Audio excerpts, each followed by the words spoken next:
What is your background as it pertains, our subject matter?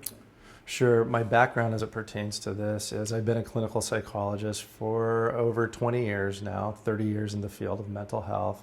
Almost all of my experience has been with crisis intervention, whether working in inpatient psychiatric units, crisis residential programs, emergency departments. I spent 10 years working with law enforcement here in San Diego County as the director of the PERT program.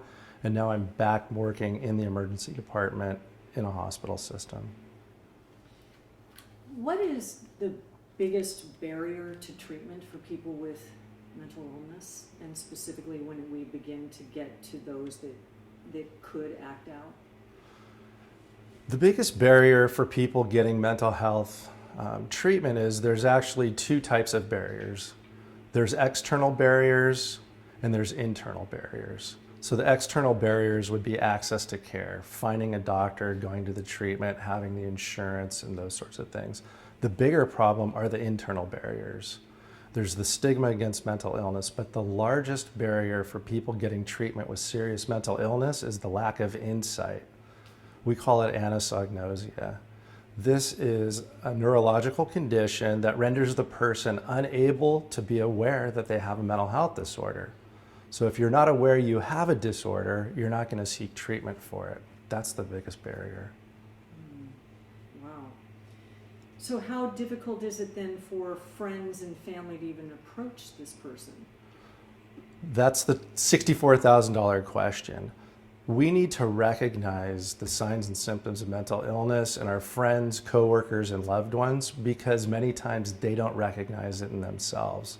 So we need to be able to approach them in a particular way that's respectful and trusting, that they're going to listen to us and seek out treatment. That seems like a very fine line.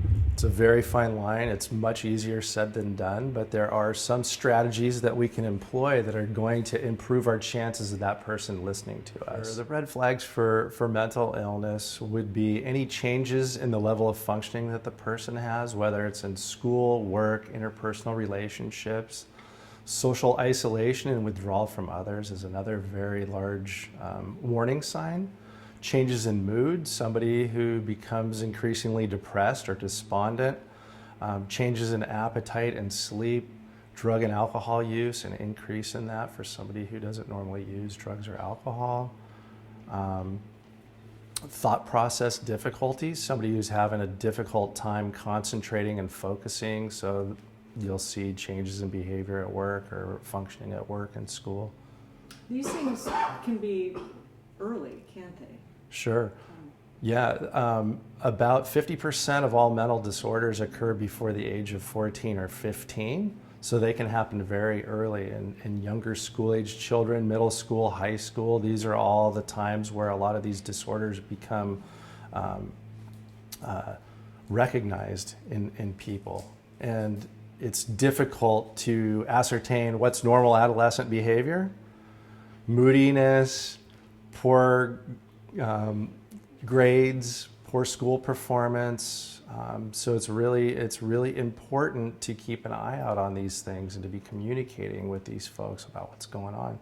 And when there are more than one or two red flags, to make sure that you get that person in to see a mental health professional for an assessment. Because many times I would think they're not going to tell you they have a problem. Correct. Many times people aren't aware they have a problem. If you have a phobia of speaking in public, obviously when you get up on stage and you're nervous, you know you have a problem.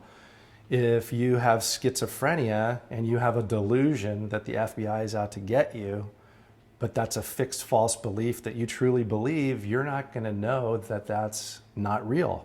So you're not going to seek treatment for that. You're going to be seeking ways to protect yourself or to hide. There's kind of a little secret as we've spoken about medical professionals actually being able to gauge when someone may become violent. How did you put that to me when you spoke to me the other day? I think the way I put it was it's sort of our dirty little secret of we're not that great at predicting violence in people. in the situation with the Holmes family, he was seen by a professional with his family when he was 12 years old.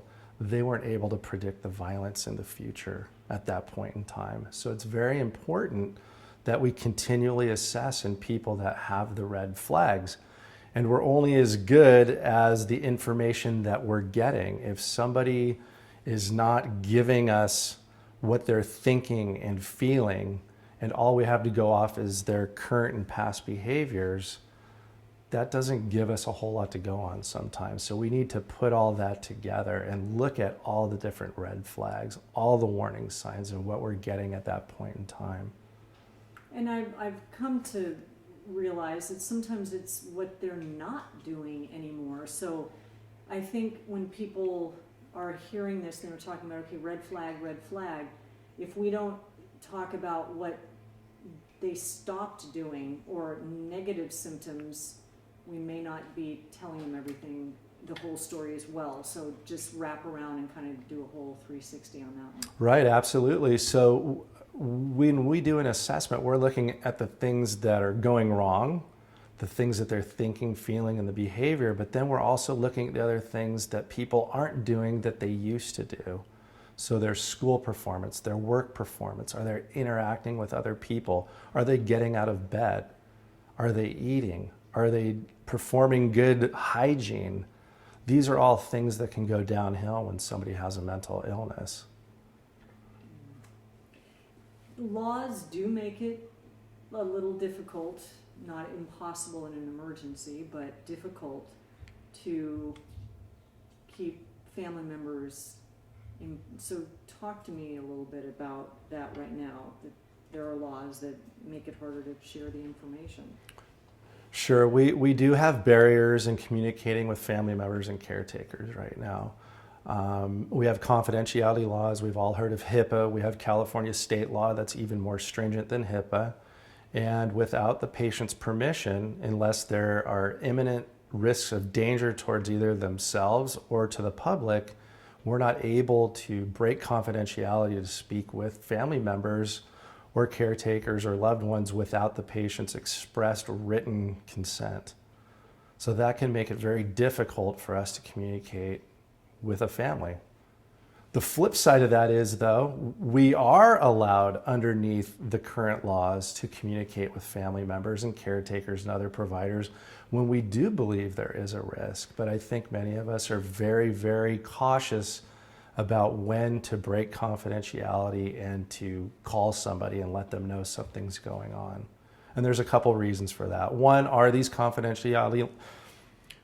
confidentiality laws that carry very heavy fines and monetary penalties to them. And the other is the therapeutic relationship with the patient. It's very sacred to have that trust between doctor and patient.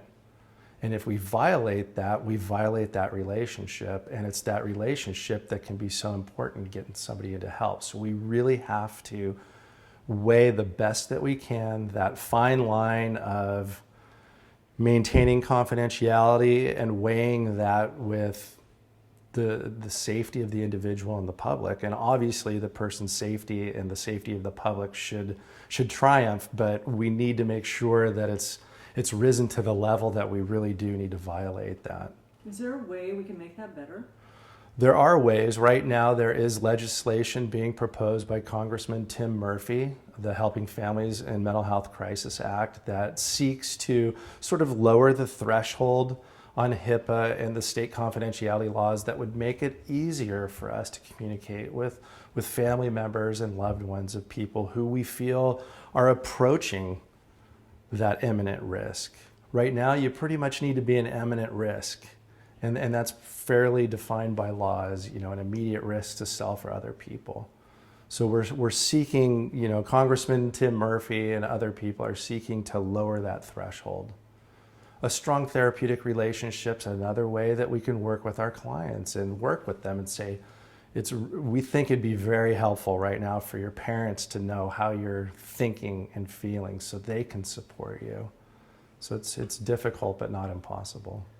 But at the same time, you've told me too that, and I'd love for you to explain this again, that you ask patients, can I tell your wife, or can I talk to your mother, whatever, and the patient says no. So let me get you just telling me about that again. So when there's situations that come up where I think it would be very beneficial for the patient and their family member to know what's going on with them, I ask their permission. I'll say, this sounds like this is a very important thing that we need to discuss. I think it would be helpful to have your parents or your spouse or your loved one or your roommate, whoever it may be, your significant other, in on this treatment plan. Can I speak to them about that? Can we speak to them together about it? And when they tell me no, then I ask them further, why don't you want me to talk to them about it? And sometimes it's because they're embarrassed. They don't want them to know. They want to keep that significant other protected from how they're feeling or thinking. Other times they may want to act on those thoughts that they're having. And that's something that needs to be explored. I don't just stop at the yes or the no. I want to explore it and dive deeper and keep getting around to it. But most of the time, you've told me you are told no.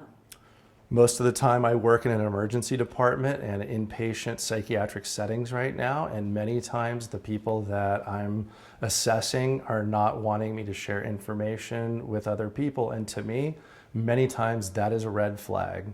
If we can't bring in that person's support system to help treat them at what we call a lower level of care, not admit them to the hospital, to get them back home, we need to make sure we have a good treatment plan in place, a safety plan so that person and the public are safe.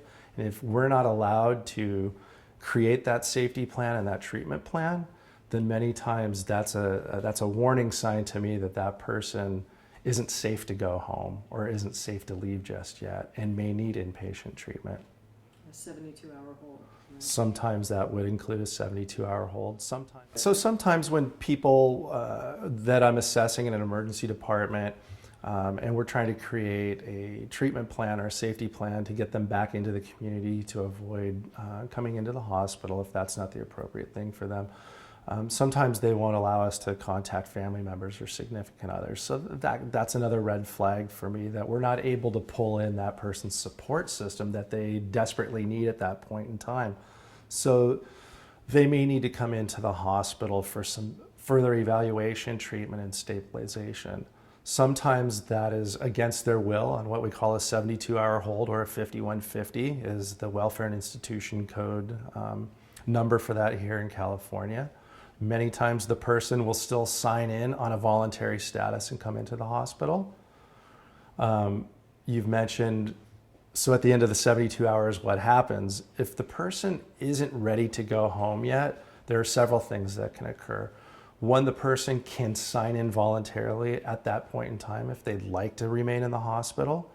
If they don't want to stay in the hospital, but they're still not ready to go home and they still meet the criteria to be held against their will, either danger to self, danger to others, or gravely disabled due to a mental health disorder, then we can extend those holds by going through a judicial process of 14-day holds, 30-day holds, temporary conservatorships, up to permanent conservatorship, which is good for 1 year. So those are different options that we have to take care of people who at the time don't feel they need the help. Is another area unexplored a lot family genetics? Family genetics is important, and we certainly know now that heredity plays a role in mental illness, but not always. We know having a parent or both parents who are mentally ill increases the odds of a child having a mental illness or a sibling having a mental illness. There's certainly a lot of work on that right now, and that's an important part of our assessment, looking at the family history. But just because there is or isn't a family history doesn't change what we're dealing with on a one-to-one basis with a patient that's sitting in front of us. Do you think, though, that more families that maybe have, like, Uncle Tom had an issue but nobody talks about it, or, do you think that there is education that should be had in that area? Yes, absolutely. I think just like drugs and alcohol, trauma, abuse A family history is just another one of those kind of symptoms or risk factors that we look at when we're going down the list in our assessments of seeing what's going on with the person at that point in time. But the education's important. You definitely have a higher risk factor if there's a family history of mental illness. And should families talk about it more? Absolutely. We need to be talking about these things. We need to be normalizing it. 1 in 4 San Diegans live with a mental health disorder right now. 1 in 2 of us will experience a diagnosable mental health disorder before we pass away in our lifetime. 17% of high school students have seriously considered suicide in the last year. So it's very common. We need to be talking about it. We need to get rid of the stigma associated with mental illness, and we need to get it treated just like any other medical disorder. And how common is violence among the mentally ill? Violence with the mentally ill is very rare. Mentally ill people who are in treatment are no more violent than the general population. People who aren't in treatment, there is a small subsection of those people with typically psychotic disorders, schizophrenia or bipolar disorder, that are prone to violence. These are very rare cases, but when they happen, they have devastating consequences. It's imperative that we recognize the warning signs and get people into early treatment to prevent these sorts of things from happening. Far more common is violence towards oneself in the form of suicide or self-destructive behavior. And many, many more people live lives that are full of terrible symptoms that affect them. Just for an example, I assessed a person the other night who hadn't left his bedroom in 5 years. And the family finally got to the point to where they thought enough is enough, called the PERT teams, had them go out and brought the person into the hospital after 5 years. So there's years of suffering going on in individuals and families, far more common than violence. As someone that has, a 30-year background in all of this, and you were with PERT, for that small percentage suffering from bipolar or schizophrenia that could be violent, what needs to change so that those few people don't go from suffering with the mental illness to then it untreated, unspoken about, unshared information, and become violent? Well, they need to come to our attention, for one. So the warning signs need to be recognized by somebody, a significant other, family, friends, coworkers, teachers, coaches, churches. We need to be aware of it, and those folks need to be encouraged to be brought in for treatment. If they are extremely psychotic, showing extreme symptoms, then they need to be brought into the hospital system, whether by law enforcement, by our PERT teams here in San Diego, and we need to engage them in treatment. When treatment fails, our attempts to engage them in treatment fail. We now have laws in San Diego County that were just enacted by the Board of Supervisors called Assisted Outpatient Treatment, Laura's Law. So we have just started a county program, and that is court-ordered assisted outpatient treatment for those few individuals in San Diego County and throughout the state of California. Every different county needs to enact it. We can get people who are dangerous, who are repeatedly coming into the hospital or being incarcerated, who are dangerous to themselves or to other people. We can get them court-ordered into assisted outpatient treatment, which has shown great results in getting these people engaged in treatment. And for someone affected by this, for someone for which many people have a visceral reaction immediately to the story when there's violence, what is your opinion about a mother stepping out now to give this kind of a message to the world? I believe that there's nothing more courageous than what Arlene has done by coming out to talk about this. As a parent, I can't imagine anything worse happening, and to be able to face people who have been critical, people who are ignorant of mental health disorders, people who are fueled by the stigma. I can't imagine the courage that it takes. And I think that it's very important to get the word out, to let people know that the devastating consequences of untreated serious mental illness can affect so many more people other than just the person living with it or the family. Do you think there's a lot of people that hearing this, and a lot of people in our country, that this message is of absolute paramount importance? They need to know. Absolutely. We're bombarded by messages and warnings of all sorts of things every single day, our diets, our exercise, and all that. Mental health awareness and responding early is imperative.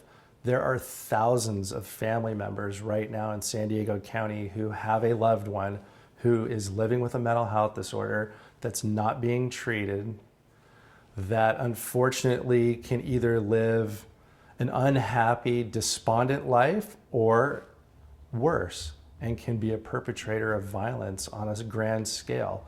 And we need to get those folks into treatment. And there's many, many different places that we can get people into to be assessed and treated by mental health professionals. I know we're going to have a lot of links on your website for that. Just how important is this message to those that can recognize it Right. in someone they know Right. or love? Right. Many times people will recognize it in somebody else, and it might not be their son or daughter. Maybe it's a neighbor, maybe it's a kid in their youth group, and think, this isn't my problem, but this really is everybody's problem. And we all have a role to play, whether we're close to that person or not. And it's as simple as saying to either that person or their parents, if they're a youngster, hey, I'm seeing some things that are troubling to me. Can we have a conversation about it? And it's we need to do that. It's imperative. So early prevention is key for mental health disorders. The earlier we can recognize and intervene, typically the better the prognosis and the less severe the disorders can be with our early intervention and prevention. And tell me about the LEAP Institute. Okay, so the LEAP Institute, well, how do I want to tell you about the LEAP Institute? So the LEAP Institute is founded by Dr. Javier Amador, who's a clinical psychologist who had a brother living with schizophrenia. He's become the leading researcher in lack of awareness or insight in schizophrenia and bipolar disorder. And he developed a communication strategy called LEAP, which stands for Listen, Empathize, Agree, and Partner, which is a very effective communication strategy to use with people who don't believe they have a mental health disorder. Many times, family members will recognize it in a loved one and will get into a power and control struggle with the person saying, you're mentally ill, you need to go for help. And the person who doesn't believe they're ill will become angry, defensive, withdrawn. Many times there's anger, frustration, screaming, yelling, a lack of relationship between the person who recognizes it in their loved one and the loved one themselves. That is very detrimental to getting the person into treatment. But it's easy to see why somebody could get to that point of you obviously have a problem and you're not going to get help for it. So that can increase the tension in the home, which can lead to increased violence. So with the LEAP method, we teach people how to strengthen the relationship with that person by using very specific communication strategies, a specific kind of listening, a specific type of empathy, agreeing on things and partnering on them. And the one thing that we don't tell them is that they're mentally ill and they have to go to treatment right away. We want to build our relationship. So at the LEAP Institute, we have a saying, it's not the strength of the argument, it's the strength of the relationship.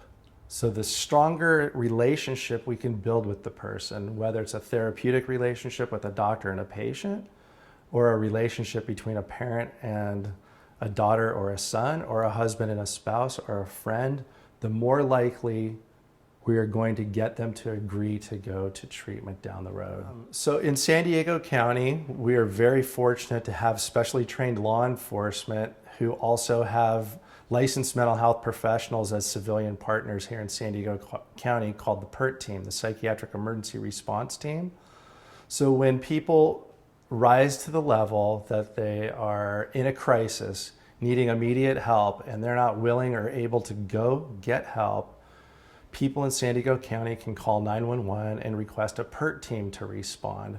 You'll have specially trained law enforcement officers and a mental health professional come to the location of the person in distress, do a mental health assessment, and determine if they need to be taken somewhere for help at that point in time, or provide them referrals, or take them to a doctor's office, or take them back home to their social support system. So if you find yourself in a crisis situation and you don't know what to do, feel free and have confidence in calling 911 here in San Diego County. Perfect.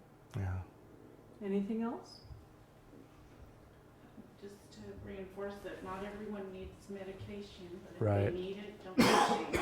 Oh, that's a Right. good point to talk about medication. Right. Why don't you speak to that? So many people who I speak with say, I don't want to take medication. It's the first thing that pops into their mind when it comes to mental health treatment. Not everybody needs to take medication. Not everybody requires medication. Sometimes they do, but many times talk therapy or a combination of talk therapy and medication are the most effective treatment. But it takes an assessment with a mental health professional and a discussion with that person to see what would be the right course of treatment for them. So it's not always a knee-jerk reaction straight to medication. And it's important for people to know that that's not going to happen the first 5 minutes of an assessment.